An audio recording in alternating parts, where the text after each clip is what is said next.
Welcome to MiConvert. In this tutorial, I will show you how to convert M4A files to AC3 format, completely free and online.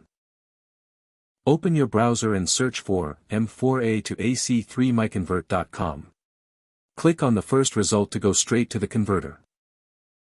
You are now on the M4A to AC3 converter page. The interface is clean and easy to use.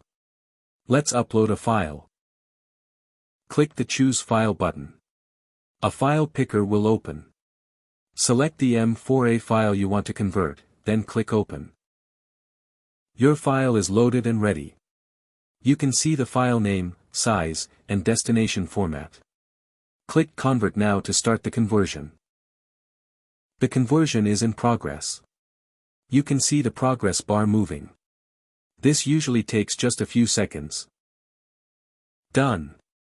Your file has been successfully converted. Click Download to save the AC3 file to your computer. That's it. Visit MiConvert.com for more free conversion tools. Subscribe for more tutorials.